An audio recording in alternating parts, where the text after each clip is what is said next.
오늘 말씀의 제목은 깊은 절망 속에서 드린 감사라는 제목입니다. 진정한 감사, 정말 감동적인 감사는 절망 속에서 드린 그런 감사라는 그런 뜻입니다. 오늘 보통 추수감사 주일이라 하면은 한 해 동안 하나님이 주신 그 은혜에 대해서, 특별히 무엇보다 물질적 어떤 소득에 대해서 감사하는 날, 이렇게 우리가 많이 생각해 오고 있습니다. 실제로 농촌에서 이 추수감사 예배를 드리는 것은 굉장한 축제가 되었다고 합니다. 농어촌에서 신앙생활 처음 시작하신 분들, 과거에 30년, 40년 또는 50년 전에 그런 경험들을 생각해 보시면 기억이 날 줄로 압니다.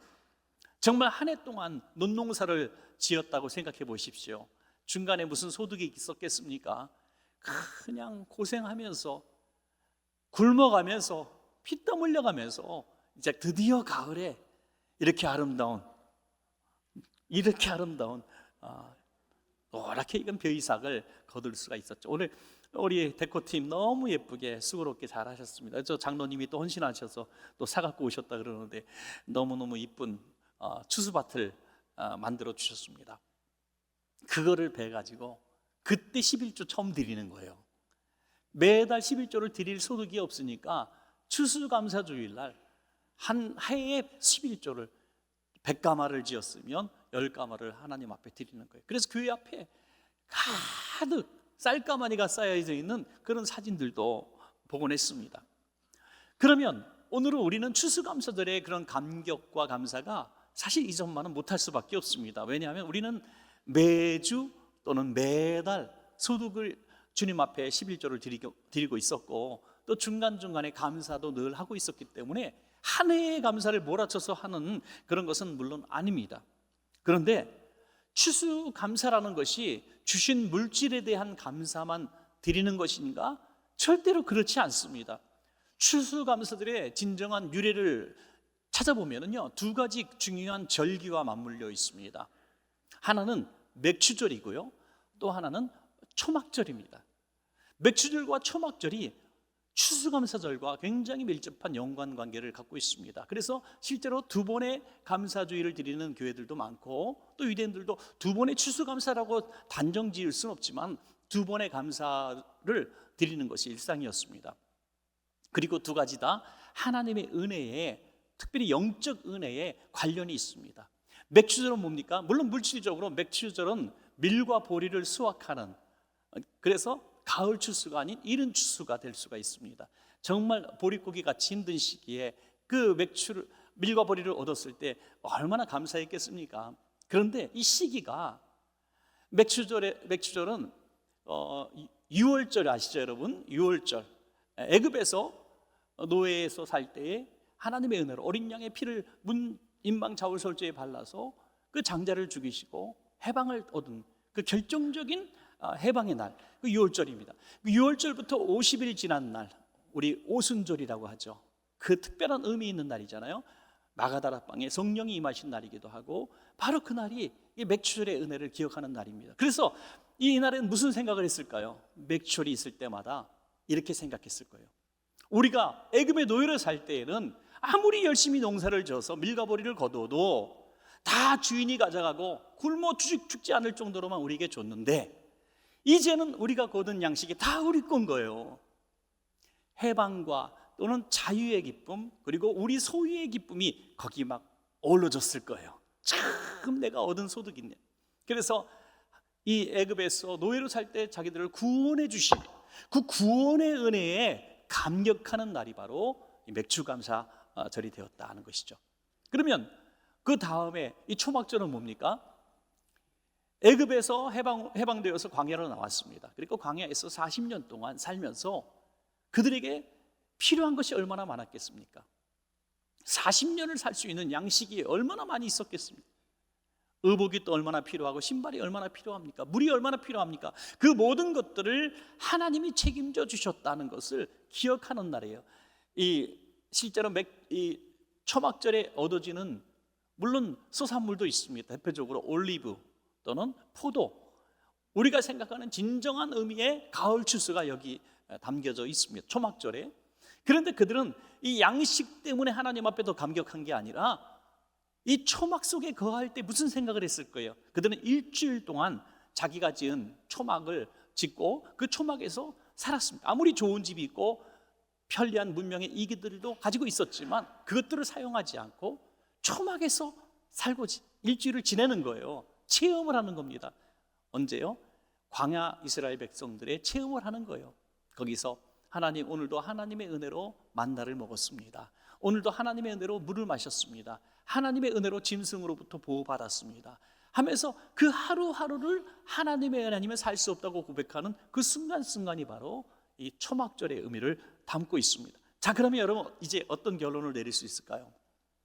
그들의 진정한 의미의 추수감사절은 얻은 물질 때문에 감사한 것이 아니라 하나님이 구원하시고 그리고 하나님이 하루하루 인도해 주셨음을 인정하고 감사하는 날이 추수감사 주일이라고 하는 것이죠.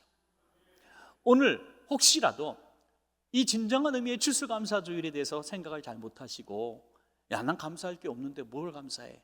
올해 내가 실직했어. 내가 올해 사업이 부도 맞았어. 어느 해보다 소득이 적었어. 정말 하루하루가 피 말리는 날들이었어. 질병이 있었고 사건 사고가 있었고 그런데 내가 추수감사주일날 뭔 추수를 했다고 감사를 해? 이런 마음을 갖고 계신 분이 혹시 계셨더라면 진정한 의미의 추수감사주일은 그게 아니라 영적인 감사를 담고 있다고 하는 거죠. 죄와 사망에서 죽을 수밖에 없는 저와 여러분을 그 마귀의 손에서 우리를 예수 그리스도의 피로 구원하여 주시고 하나님의 백성이 되게 해주셨습니다. 그리고 하루하루 살아가는데 죽을 것 같고 정말 죽을 것 같고 또 죽을 것 같았던 하루하루를 하나님이 풀과 구름 기둥으로 지켜주시고 인도해 주셔서 오늘 이 자리에 우리가 있게 된 것을 믿습니다. 이것을 감사하는 날이 오늘이라고 하는 것입니다. 그 하나님께 감사하는 날, 얼마나 귀한 날입니까? 하박국은 이 사실을 먼저 깨닫지 못했습니다. 자기들의 어떤 열심히 살았던 그런 결과물, 그 결과물이 보잘것없고 악한 자들이 득세하는 모습을 보면서 하나님을 원망하고 나는 감사할 게 없습니다 하면서 깊은 절망 속에 빠져듭니다. 깊은 절망 속에 빠졌던 그가 어떻게 회복되었는가 하는 것이 중요하죠. 그래서 첫 번째 생각할 것은 하박국이 감사할 수 없었던 그 상황들은 무엇이었는가? 이 상황들은 굉장히 우리들과 연관 있는 상황들입니다. 오늘 저와 여러분 가운데서도 그런 상황에 있는 분들이 있기 때문이죠. 첫 번째로 불의한 자들의 형통을 보고 절망했습니다. 의로운 자, 하나님의 백성이 애매의 고통을 당하고 악한 자들, 불의를 행하는 자들이 승승장구하는 것을 볼 때 너무 마음이 아팠고 하나님을 향해서 불평하고 있는 것이죠. 여러분 신앙생활 열심히 하고 전에 예수님을 몰랐을 때는 당연하게 여겼던 그런 그런 일들도 내가 예수님을 믿고 신앙생활을 하다 보니까 하나님이 기뻐하지 않는 일들이라고 생각해서 불의에 또 편법에 불법에 내가 편승하지 않고 그래도 믿는 자답게 살려고 애를 썼는데 꾀를 부리고 거짓말하고 악한 일을 행한 자들이 승승장구하고 승진도 잘 되고 돈도 잘 벌고 가정도 잘 되고 이런 거 보면서 우리는 조금 분노하지 않겠습니까? 하나님, 내가 하나님의 방법대로 하나님 기뻐하시는 삶을 사는데 불의를 행하는 자들이 더 승승장구하고 잘 되고 나는 맨날 억울한 일 당하고 요새처럼 누명을 쓰고 감옥에 들어가기도 하고 그런 일들이 있을 때 얼마나 화가 나겠습니까? 그럴 때에 잠언 기자는 이렇게 말씀하십니다. 잠언서 24장 19절에서 20절 말씀 시작. 너는 행악자들로 말미암아 분을 품지 말며 악인의 형통함을 부러워하지 말라. 대저 행악자는 장래가 없겠고 악인의 등불은 꺼지리라. 아멘. 행악자는 장래가 없습니다. 미래가 없습니다. 의를 행하는 자는 장래가 있고 미래가 있습니다.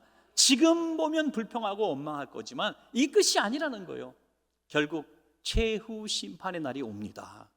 그때 조금 많이 가진 것 같고 조금 움켜진 것 같은 사람들이 다 빈손으로 하나님 앞에 멸망길로 이제 재판을 받을 겁니다. 심판을 받을 겁니다. 그러나 저와 여러분이 정말 믿음지키기 위해서 힘들게 살았지만 그 마지막 날에 장래일, 미래일 간데 하나님의 영적 육적 축복을 한꺼번에 부어주신다는 것이죠. 그러므로 잠시 잠깐 불의한 자들이 잘 되는 걸 보면서 우리의 감사를 또 덜 한다면 그것이 더 큰 문제가 된다는 것이죠. 오늘 영혼이 잘 되고 우리의 신앙이 끊어지지 않은 것에 대해서 어느 날보다 감사하는 추수감사주일이 되시길 바랍니다, 여러분. 또한 두 번째로 소유가 없다는 것 때문에 너무 마음이 상했습니다. 우리가 살아가면서 제일 실망스럽고 또 절망스러운 것은 내게 중요한 것들이, 필요한 것들이 없는 순간입니다. 없는 순간. 가진 것이 없을 때 너무 힘듭니다. 지갑을 열었는데 잔돈이 하나도 없고 또 쓸 돈이 하나도 없을 때 너무 힘듭니다. 쌀독에 쌀이 떨어지고 보일러에 기름이 떨어져서 냉방에서 지낼 때 얼마나 비참합니까?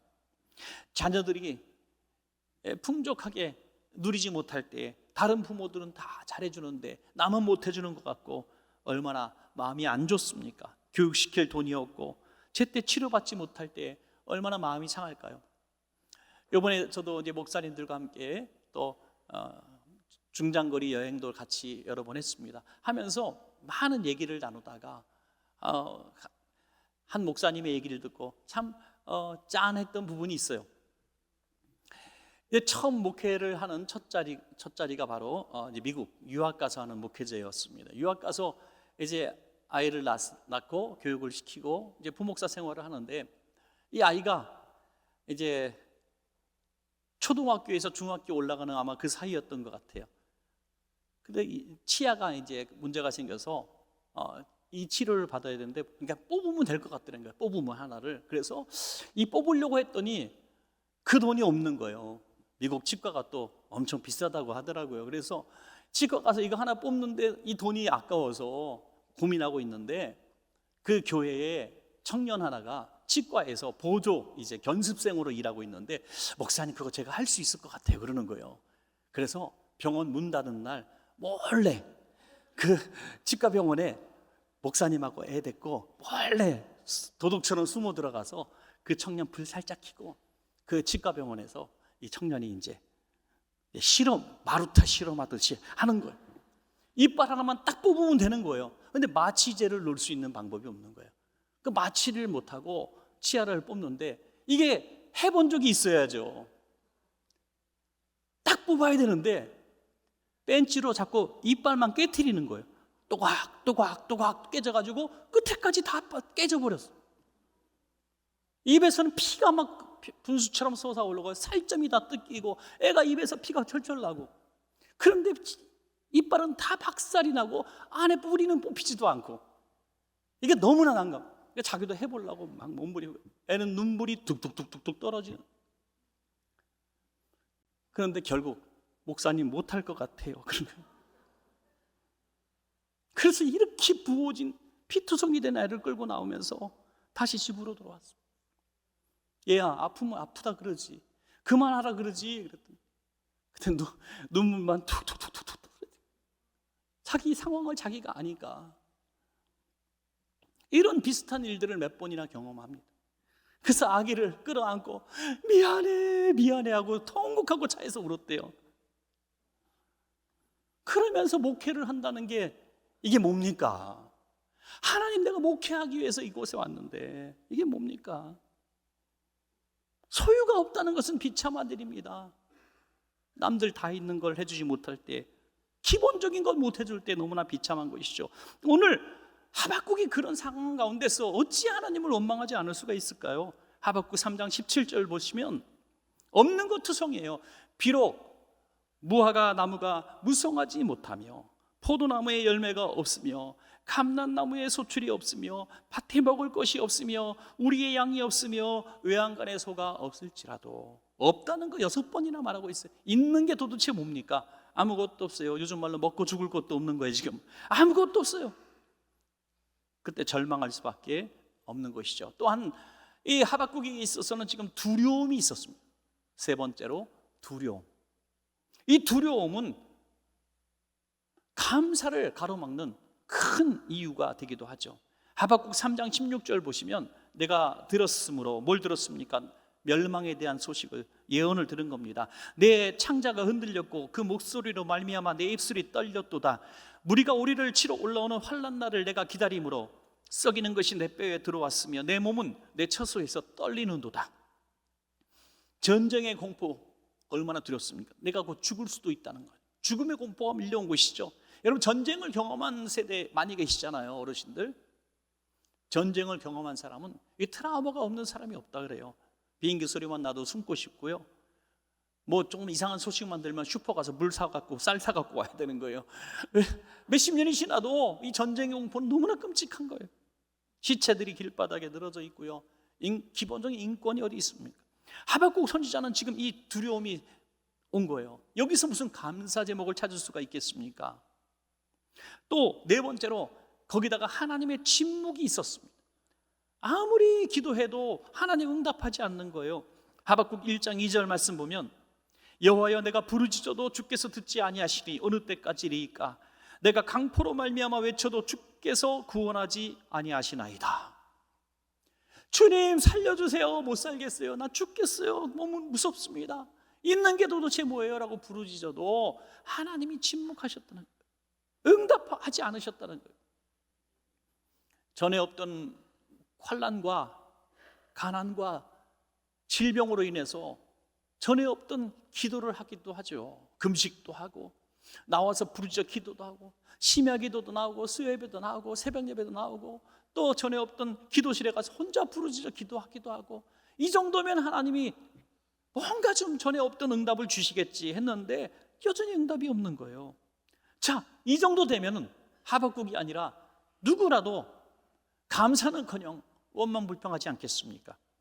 그런데 놀랍게도 하박국 3장, 저와 여러분이 읽으신 하박국 3장을 통해서 아주 간략하게, 그렇지만 너무나 확실하게, 그럼에도 불구하고 감사할 수 있는, 그 역전할 수 있는 비결이 여기 담겨져 있다는 것을 우리에게 보여줍니다. 그런 하박국이 어떻게 감사할 수 있었습니까?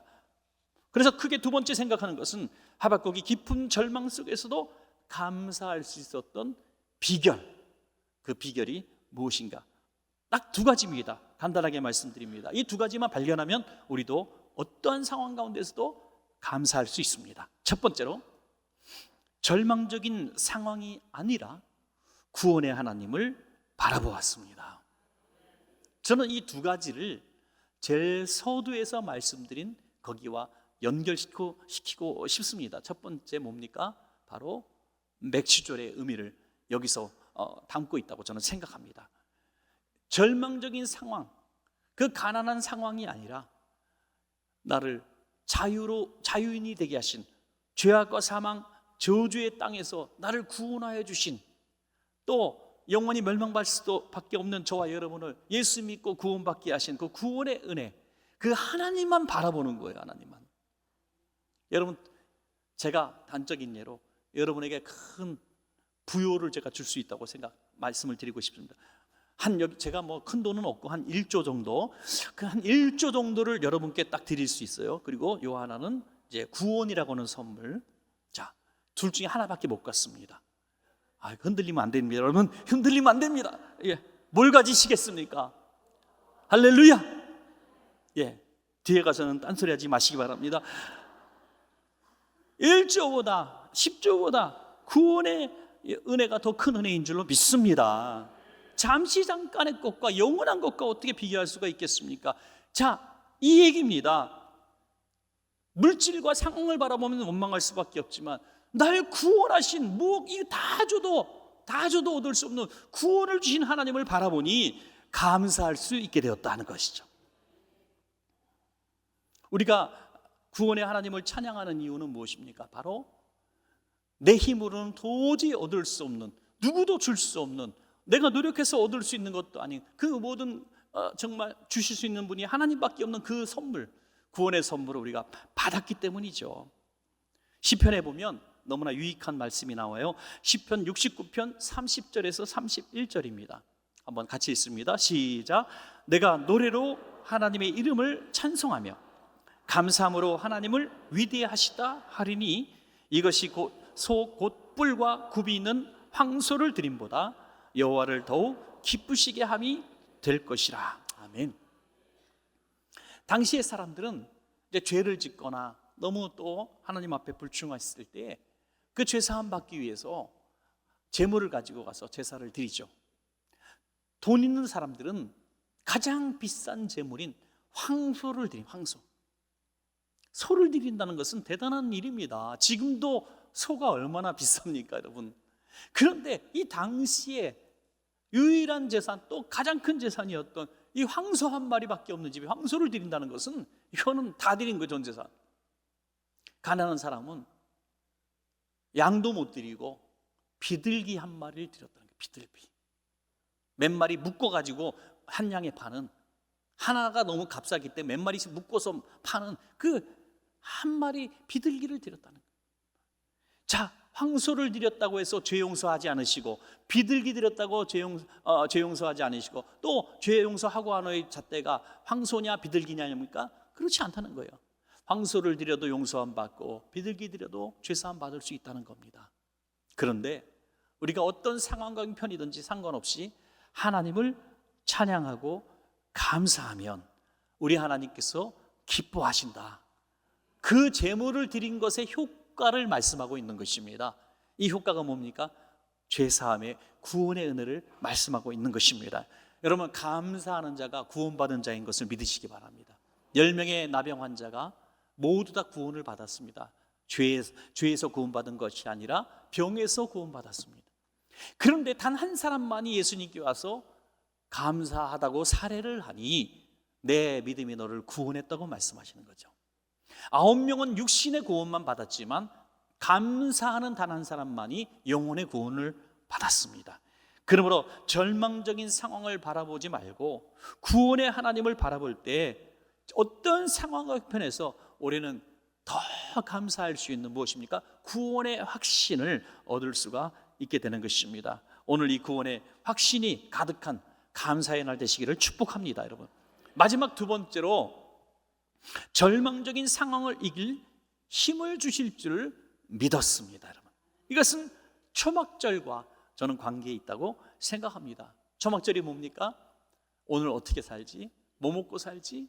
내일은 어떻게 살지? 정말 기댈 것도 없고 가진 것도 없고 불확실한 미래를 향해서 눈을 떠야 되는 그들, 매일같이 눈을 떠야 되는 그들, 바로 초막 속에 있는 그들 아니겠습니까? 아무것도 없는. 그런데 그들을 공격하려고 하는 무리들은 또 이렇게 많은지요. 호전적인 민족들, 전쟁에 능한 민족들이 어떻게든 약탈해 가려고 주변에 많은 칼을 들고 호시탄탄 노리고 있습니다. 짐승도 있고요. 그런데 하나님이 어떻게 이 상황을 이길 힘을 주셨나? 하박국 3장 19절에서 그것을 말씀하고 있습니다. 함께 읽습니다. 시작. 주 여호와는 나의 힘이시라. 나의 발을 사슴과 같게 하사 나를 나의 높은 곳으로 다니게 하시리로다. 이 노래는 지휘하는 사람을 위하여 내 수금에 맞춘 것이니라. 노래라는 얘기죠. 주 여호와는 나의 힘이시라. 나의 발을 사슴과 같게 하사 나를 높은 곳으로 다니게 하신다. 이게 도대체 무슨 찬양일까요? 여러분, 사슴은 연약한 동물입니다. 맹수를 만나면 그냥 죽을 수밖에 없어요. 그냥 먹잇감입니다.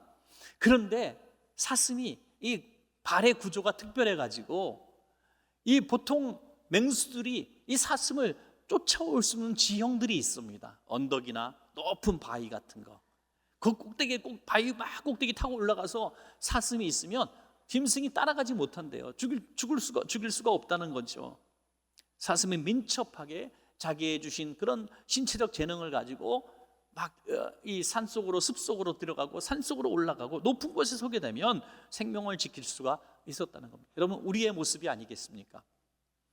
세상이 불의하다고, 정말 마음에 들지 않는다고, 이 엉망진창의 세상을 바라보고, 이 정말 하나님이 이 소돔과 고모라 같은 땅, 이거 그냥 놔두시는 게 이해 안 갈 정도로 너무 하나님 보시기에 죄악이 가득한 땅, 불법이 가득한 땅, 미래가 없어지는 땅, 이 땅에서 우리 자손들이 어떻게 살아갈까 염려스러운 오늘 이 문화적으로, 정치적으로, 또 이 국제적인 관계 속에서 얼마나 나라가 흉흉합니까? 어지럽습니까? 어느 나라 가도 다 불편합니다.